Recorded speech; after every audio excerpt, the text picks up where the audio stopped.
डरपोक पत्थर की कहानी बहुत समय पहले की बात है। एक गांव में एक मूर्तिकार रहता था। उसे एक मूर्ति बनाने के लिए पत्थर की आवश्यकता थी।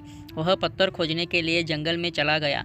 वहां पर उसे एक अच्छा और सुंदर सा पत्थर मिल जाता है जिसे मूर्ति का आकार देना बहुत ही आसान था। वह इस पत्थर को देखकर खुश हो जाता है और उस पत्थर को उठाकर अपने साथ अपने घर ले जाने लगता था। जब वह रास्ते में आ रहा होता है तो उसे एक पत्थर और मिल जाता है। मूर्तिकार उस पत्थर को भी अपने साथ ले जाता है। मूर्तिकार दोनों पत्थर को घर ले जाता है और अपने औजारों से पत्थर को मूर्ति का आकार देने लगता है। जैसे ही वह पत्थर पर चोट मारता है, पत्थर कहने लगता है कि मुझे छोड़ दो, इससे मुझे दर्द हो रहा है।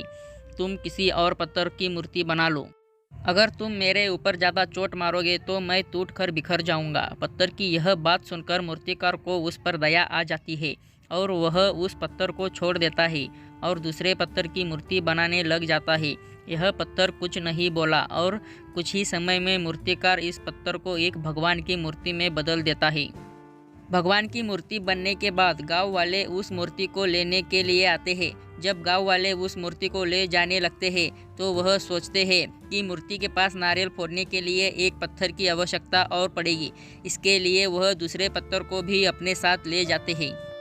गांव वालों ने मूर्ति को मंदिर में रख दिया और उसी मूर्ति के नीचे दूसरे पत्थर को भी रख दिया। जब भी मंदिर में लोग पूजा करने के लिए आते तो वह मूर्ति पर दूध चढ़ाते और फूलों की माला डालते और नीचे रखे पत्थर पर नारियल फोड़ देते थे। इससे पत्थर बहुत परेशान होता था। जब भी लोग उस पर नारियल फोड़ते थे उसको दर्द होता था। इस पर वह पत्थर मूर्ति बने पत्थर से बोलता है कि तुम तो बहुत ही आराम मन हो। लोग तुम्हें दूध स्नान कराते हैं और तुम्हें लड्डू का भोग लगाते हैं और मेरी किस्मत तो बहुत ही खराब है। इस बात पर मूर्ति वाले पत्थर ने जवाब दिया कि मूर्तिकार तो तुम्हें मूर्ति बनाना चाहता था, लेकिन तुमने दर्द की वजह से इनकार कर दिया। अगर तुम उस समय ऐसा नहीं करते तो शायद आज मैं तुम्हारी जगह पर होता और लोग मेरे ऊपर नारियल फोड़ रहे होते। लेकिन तुमने शुरुआत का दर्द सहन नहीं किया और तुमने आराम का रास्ता चुना, जिसकी वजह से अब तुम्हें दर्द सहना पड़ रहा है। यह बात उस पत्थर को समझ आ गई और वह आगे से कभी कुछ नहीं बोला।